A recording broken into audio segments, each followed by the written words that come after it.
Hello friends, welcome to our YouTube channel Tricky Dodge. Tricky Dodge, your education horse.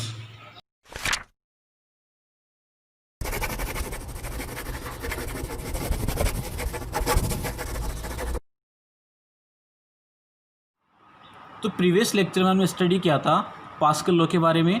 आज का हमारा topic है hydrostatic law. तो हम हाइड्रोस्टैटिक लॉ में देखते हैं कि जब फ्लूइड रेस्ट कंडीशन में होता है तो किसी पर्टिकुलर डेप्थ पे किसी पॉइंट पे क्या प्रेशर है और उस डेप्थ पे प्रेशर में क्या वेरिएशन है। ठीक है, तो अब यहाँ से हम देखते हैं कि हाइड्रोस्टैटिक लॉ का स्टेटमेंट क्या है। The rate of increase of pressure in a vertical downward direction must be equal to the specific weight of the fluid at that point. That means कि आप जब vertical downward direction मूव कर रहे हो तो वहाँ पे जो प्रेशर में जो चेंजेज है वो क्या चेंज होगा, वो किसके इक्वल होगा, अपने specific weight of the fluid उस पर्टिकुलर पॉइंट के ऊपर। ठीक है, तो इस हाइड्रोस्टैटिक लॉ को हम प्रूफ करते हैं इस डायग्राम की हेल्प से। तो यहाँ से मैंने एक फ्लूइड एलिमेंट एक कंटेनर कंसिडर किया जिसमें सर्टेन क्वांटिटी ऑफ फ्लूइड भरा हुआ है। ठीक है, तो यहाँ से मैंने एक फ्लूइड एलिमेंट, एक स्मॉल फ्लूइड एलिमेंट कंसिडर किया ABCD, इसकी फ्री सरफेस से किसी पर्टिकुलर डेप्थ Z पे। ये आपका हो गया फ्री सरफेस ऑफ लिक्विड और फ्लूइड। क्लियर है। अब मैं यहाँ से देखता हूँ कि इस पर्टिकुलर जो फ्लूइड एलिमेंट है इसका एरिया क्या है। तो हम यहाँ से करते हैं, लेट्स कंसिडर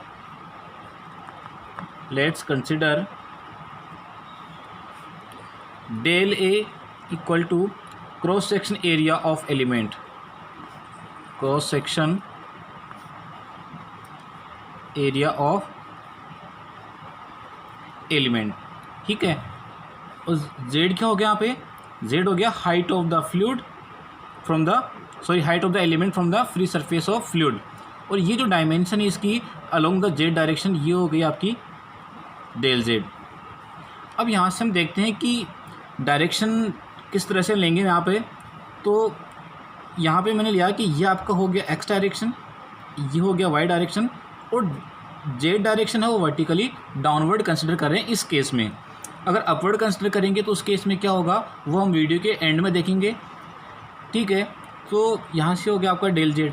अब हम देख रहे हैं कि जिस एलिमेंट के ऊपर कौन कौन से फोर्स एक्ट कर रहे हैं। तो यहाँ पे एक प्रेशर एक्ट कर रहा है इस फ्लूइड पे, वो आपका है प्रेशर P, और यहाँ पे जो प्रेशर एक्ट कर रहा है वो है P plus del P upon del Z और dZ। अब यहाँ से हम देखते हैं कि जो प्रेशर की ये जो क्वांटिटी है ये कैसे आती है।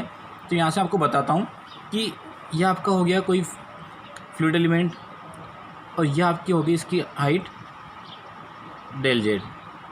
यहाँ से हम देखते हैं कि यहाँ पे कोई प्रेशर लग रहा है P, तो ये P प्रेशर जब डिस्टेंस डेल Z मूव करेगा तो उस प्रेशर में क्या वेरिएशन आएगा। तो यहाँ से हम देखते हैं कि लेट्स सपोज कि डेल Z डिस्टेंस कवर करने पे प्रेशर में जो वेरिएशन आ रहा है वो आपका है डेल P। तो यहाँ से हम देखते हैं कि यूनिट डिस्टेंस ट्रेवल करने पे कितना चेंज आ रहा है, del P upon del Z। तो यहाँ पे कितने डिस्टेंस ट्रेवल कर रहे हैं, डेल Z। तो यहाँ पे क्या होगा, यहाँ पे जो प्रेशर होगा वो होगा आपका del P upon del Z into del Z। तो इस तरह ये क्वांटिटी यहाँ से क्लियर होगी। क्लियर है। तो यहाँ से हम अब देखते हैं कि इस फ्लूइड एलिमेंट में कौन कौन से फोर्स एक्ट कर रहे हैं।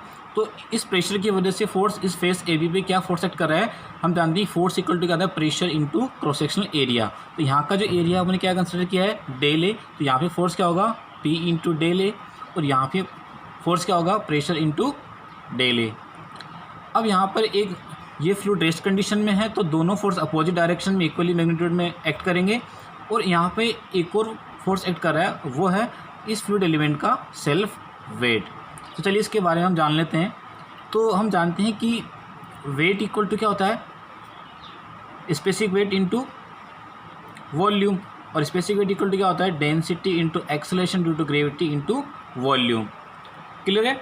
तो हम यहाँ जानते हैं कि इस केस के लिए वॉल्यूम क्या होगा, वॉल्यूम जानते हैं एरिया इंटू हाइट। तो इस एलिमेंट का जो क्रॉस सेक्शनल एरिया है वो क्या है, क्रॉस सेक्शनल एरिया इसका डेल A, और इसकी जो हाइट है कितनी है, डेल Z। तो ये आपका होगा यहाँ से वेट। तो अपने पास अब तीनों प्रेशर फोर्स आ गए, 1, 2 और 3। तो अब यहाँ से हम देखते हैं कि ये फोर्स किस तरह से एक्ट कर रहे हैं यहाँ पे, तो हम देख रहे हैं कि ये जो प्रेशर फोर्स है फेस ए बी पे ये वर्टिकली डाउनवर्ड डायरेक्शन में एक्ट कर रहा है।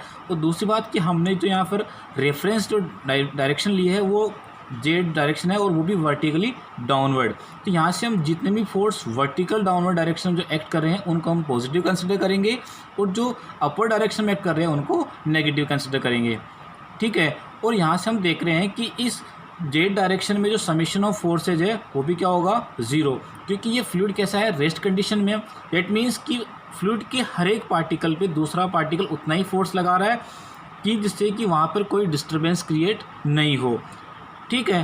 तो अब यहाँ से हमारा क्लियर हो गया है कि इस फ्लूइड एलिमेंट पे कौन कौन से फोर्स एक्ट कर रहे हैं। तो अब आगे हम इनको इक्विलिब्रियम कंडीशन में देखते हैं। So we can say for equilibrium of the fluid element जो F Z equal to 0 summation of F Z. That means कि जो जेड डायरेक्शन में जो फोर्सेज है उनका समेशन क्या होगा 0, ठीक है। तो हम डायग्राम से देख रहे थे यहाँ से कि वर्टिकल डायरेक्शन में कौन कौन से फोर्स एक्ट कर रहे हैं। एक तो फोर्स फेस ए बी पे और दूसरा जो self weight of the element, ये दोनों अपन पॉजिटिव कंसिडर करेंगे। और ये वाला जो फ्लूइड है जो फेस सी डी पे एक्ट कर रहा है अपवर्ड डायरेक्शन में, इसको अपन नेगेटिव कंसिडर करेंगे।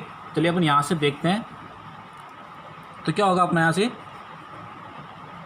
इन del A minus P plus del P upon del Z into del Z multiply by area plus में इसका वेट आ जाएगा। वेट क्या है अपने पास rho g del A into del Z equal to 0।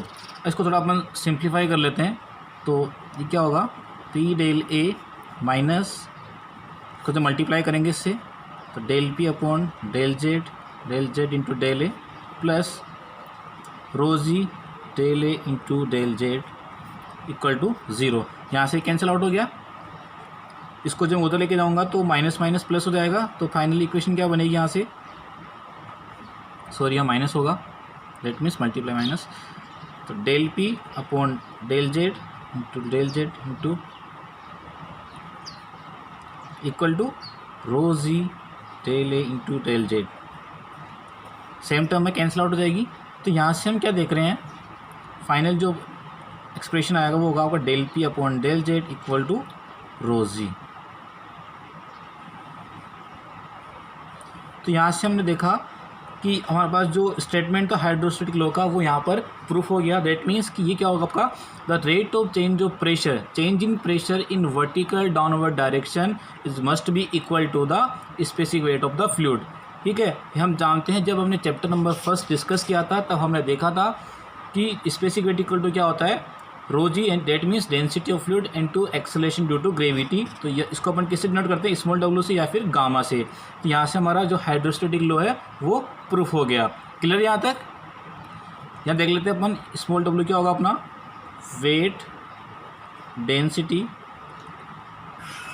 Of fluid. तो ये जो डेरिवेशन है ये हाइड्रोस्टैटिक लॉ का जो डेरिवेशन है ये काफ़ी इंपॉर्टेंट है यूनिवर्सिटी पॉइंट ऑफ व्यू से और यहाँ से कॉम्पिटेटिव एग्जाम्स में भी ऑब्जेक्टिव क्वेश्चन पूछे जाते हैं। तो ये एक तरह से रिमेंबर टर्म है। क्लियर है। अब हम देखते हैं कि अगर हम जेड डायरेक्शन को अपवर्ड कंसिडर करते हैं तो उस केस में जो अपना हाइड्रोस्टैटिक लॉ का जो एक्सप्रेशन है वो क्या होगा। तो उस केस में जो एक्सप्रेशन होगा वो कुछ इस तरह से होगा, ज़्यादा चेंज नहीं है, सिर्फ साइन का चेंज होगा और वो एक्सप्रेशन होगा आपका del P upon del Z equal to minus rho g. तो वैसे टेक्निकली जो एक्चुअल में जो होता है वो जेड डायरेक्शन अपवर्ड ही कंसिडर करते हैं बट इस केस के लिए अपन वर्टिकली डाउनवर्ड कंसिडर करेंगे। क्लियर यहाँ तक।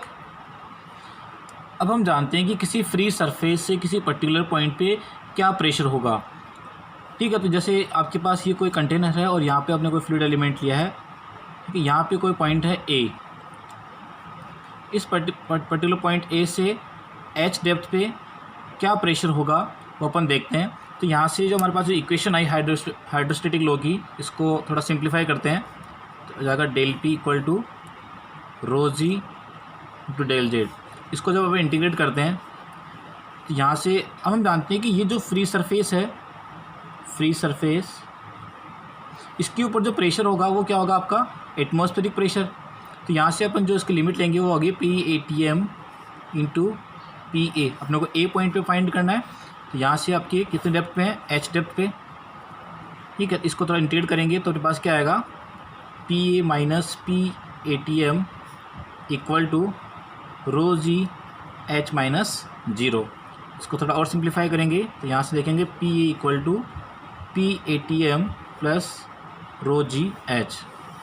तो ये हमारे पास में क्या आ गया, पर्टिकुलर ए पॉइंट के लिए प्रेशर आ गया। तो यहाँ से हम देख रहे हैं कि यहाँ पर एटमॉस्फेरिक प्रेशर भी इसमें ऐड है। ये तो हो गया एटमॉस्फेरिक प्रेशर और ये आपका हो गया pressure at depth due to fluid.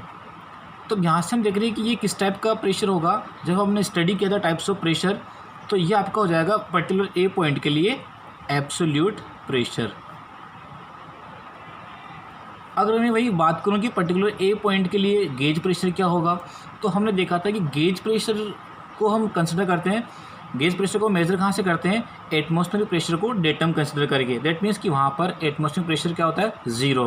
तो यहाँ पर मैं ए पॉइंट के लिए अगर गेज प्रेशर की बात करूँ, दैट मीन्स कि P A gauge suffix of A gauge, तो यह आपको हो जाएगा, ये आपका जीरो। तो उस केस में क्या हो जाएगा, गेज प्रेशर रो जी एच। ये काफ़ी इंपॉर्टेंट टर्म है, जैसे अब अपन आगे पढ़ेंगे मैनोमीटर वगैरह, तो उसमें काफ़ी हेल्पफुल रहेगा और न्यूमेरिकल में भी काफ़ी हेल्पफुल रहता है ये।